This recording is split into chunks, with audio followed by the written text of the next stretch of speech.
I looked amazing in my 20s. And I was so hypercritical of myself and how I looked. And I mean that. I mean, I look back at pictures of myself in my 20s and I think, "Oh my gosh, look at my skin. Oh my gosh, look at my hair. Oh my gosh, look at my eyes. Oh my gosh, you just the lines that aren't there and things that, you take for granted because you're young." Okay, so I'm going to be 52 in 2 weeks. And my birthday's not really a big deal for me. It never really has been.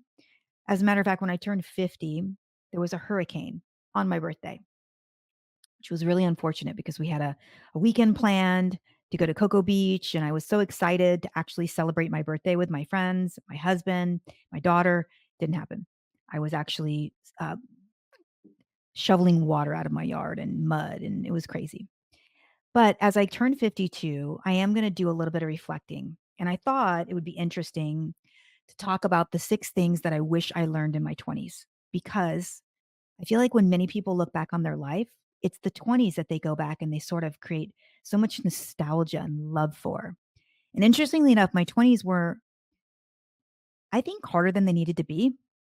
And so that's kind of why I wanted to do this video because I thought, gosh, maybe this can help other people. Being 52, I feel like I have a little bit more of a road behind me. And I'm really excited for my 50s. I feel like right now in this time of my life, I know myself better than I've ever known myself. And I think reflecting is a healthy thing. I actually think that if you're reflecting, you're growing. So let's jump in. The first thing that I wish I knew in my 20s. I'm going to say my 20s instead of 20 because I think that 10-year span is a really fun span.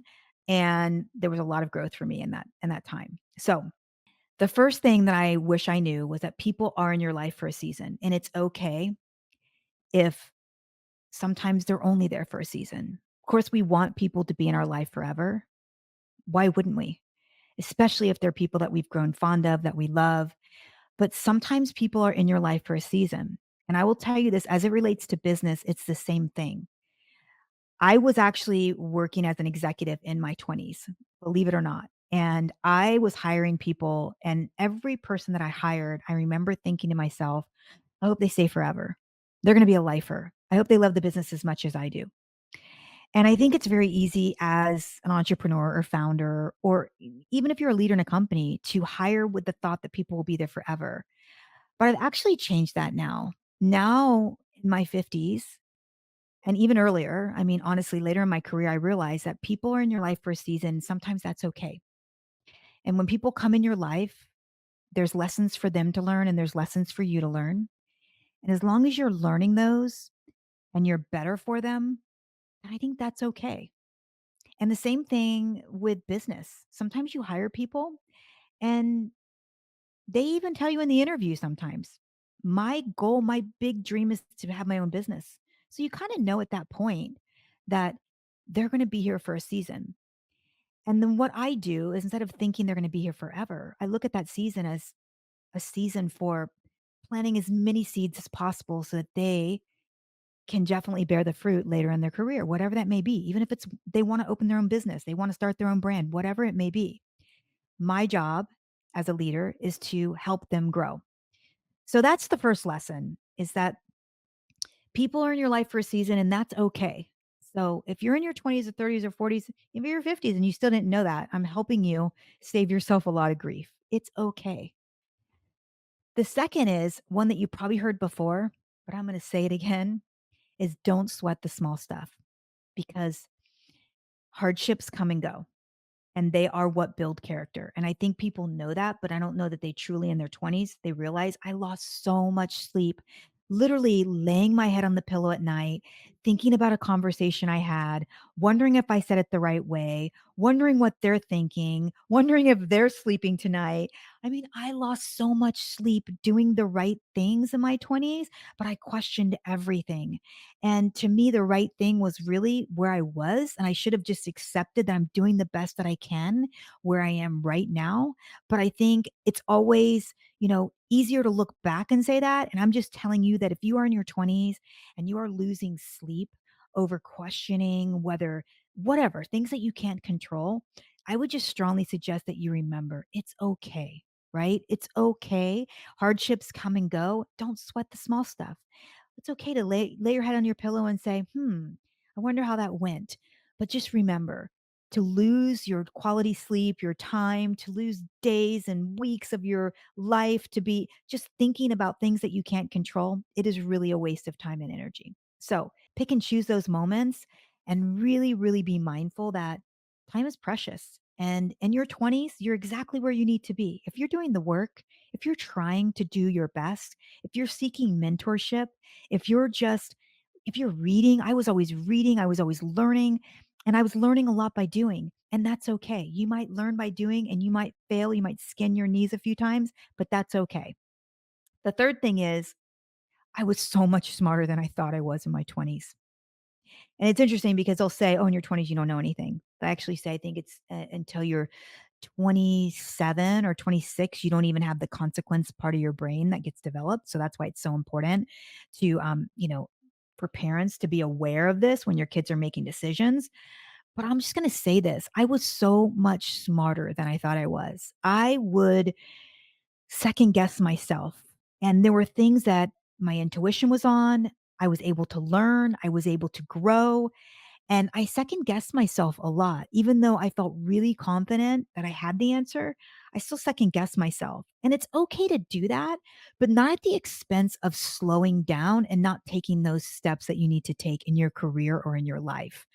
So I think that's important to know. You are smarter than you think you are in your 20s, and you don't know it all because when you're 52, of course, you know, I know more at this age than I did in my 20s.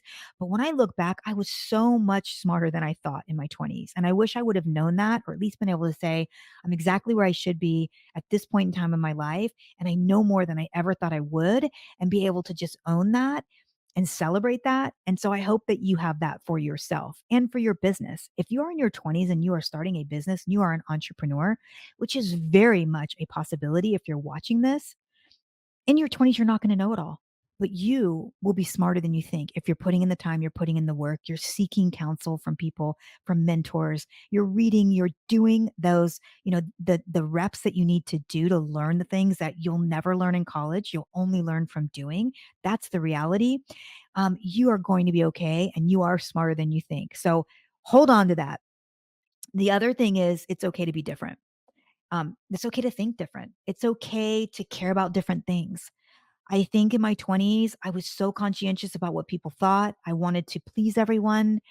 Even in my business, I wanted to please the team. I wanted to, be what I needed to be to feel like I was, I was going to be accepted. I feel people do that at every age, but in my 20s, it was so much more. And honestly, in my 20s, I was so much closer to who I truly was than I am even in my 50s because you're a little bit more preserved as far as how you think about the world and you're kind of closer to what are your true core loves. And in my 20s I loved to write. I was always such a great writer, and I never really thought much of it until now in my 50s and I'm writing a book and I realize I have this gift. And back in my 20s, I thought of it as just everyone has this. But honestly, I thought, maybe writing is not cool or whatever. It was I never really gave myself credit for having those little differences. I was always into working out since I've been 15 years old. I've been working out. I've always been into health and fitness. And honestly, in my 20s, a lot of my friends were partying and not that I didn't party because I definitely had my 20s, but I also would get up in the morning and work out and eat well. And my fitness was important to me. And I thought I was different. Sometimes I felt embarrassed to say, no, I'm not going to go out tonight because I'm getting up early in the morning to work out. I regret that. Like, I wish in my 20s I would have recognized that, hey, I'm different. This is what I love to do. I love to go to the sauna. I love to go for runs. Sometimes in the evening, I would go for runs and then I'd go to the 24-hour fitness and jump in the sauna. And people thought I was crazy, but there was something that I enjoyed about the heat. There was something I enjoyed. There's just little quirky things that they're not so quirky now to me, but back then I felt like the odd person because I was so into it. And so I would just say, it's okay to be different. It's okay to care about different things. Actually, it's a positive thing to do that. And just embrace that. And that kind of parlays nicely into I looked amazing in my 20s and I was so hypercritical of myself and how I looked. And I mean that. I mean, I look back at pictures of myself in my 20s and I think, "Oh my gosh, look at my skin. Oh my gosh, look at my hair. Oh my gosh, look at my eyes. Oh my gosh, you just the lines that aren't there," and things that, you take for granted because you're young. And I remember thinking, about my weight more in my 20s. And this is not a bad thing. It's just I never really looked at myself and said, "Oh my gosh, you're a beautiful person. You take care of yourself and you are exactly where you should be and you look amazing." I never really could see myself that way. And now I do. I look at myself in my 50s, and of course, I'm aging. And of course, there are things that, I do the things that try to, to fight father time. I do everything I can. But there's also moments I look at myself, "Oh, I feel beautiful for my age. I feel I've taken care of myself. I feel that my inside and my outside are catching up with each other, and that we're both feeling really beautiful on the inside and on the outside." So I would just say that just embrace your 20s, because there's this youthful glow and beauty about you in your 20s, and your 30s, it's different. In your 40s, it's different. They're all beautiful stages and seasons of your life. And I'm just going to tell you, I promise you that your 20s are something that you should embrace. And so if you are still in your 30s or 40s and you're still doing that, don't waste your time. Just look at yourself and say, "This is the best version of myself that I am right there in this here in this moment." And there may be things that you want to improve, and I think that's amazing, but just embrace the things that you are doing really well and embrace the beautiful things about yourself. And then the sixth thing, this one's a big one, is that failure is a gift. My life wasn't easy. I'm just going to say that again. My life wasn't easy. Since I was a child, I had some very challenging times. My whole life, I've been working since I was 8 years old, cleaning houses when I was a little girl. I grew up with very little. I grew up in a broken home. My mom passed away when I was very, very young. There's a lot of just big challenges for being so young. I had a lot of failures in my life. I've made bad decisions. I've done things that I have regret about. But I now look back at the things that I failed at, and the things that tripped me up, and I'm grateful for those things. And it's a gift. I feel that my childhood and the things that, I wish could have been differently, but I also feel that there's a big gift. It makes me better at being an entrepreneur. It makes me better at serving founders. It makes me better at being a friend, at being a wife, at being a mother. I think it makes me better at being a daughter as well, because I understand that the things that I experienced when I was very young, while they were traumatic and I wouldn't wish them on anyone, they are what created who I am. They're the quilt that makes up my life and all the different patches in it. And so I think the same way about my career. My career hasn't been straight up. It's been a lot of, ups and downs. And I've been in high performing companies, and I've been in companies that are not performing, and I've had to turn around companies that are literally sinking like the Titanic. And I've had to work in really tough situations across the table from really tough people. And I wouldn't change that for the world, because all of those things are what make me who I am as a person and in business. And so I just want to share that with you today. It was sort of on my heart. And I think as I turn 52, I wish for you those six lessons learned. I really, really, really hope that you take some of those in, and maybe there's something that resonated with you today that you can take into the world. Or if you're a mom, or if you're a dad, or if you're a wife or a husband or a friend or a partner, or whatever it means to you, you're able to take some of this wisdom, because at 52 it's wisdom. I'm giving you my wisdom, and I hope you're able to take that in your life, and make the next day and the day after that better and better for yourself. So I'll leave you with that. I'm grateful for your support, and I will talk to you soon.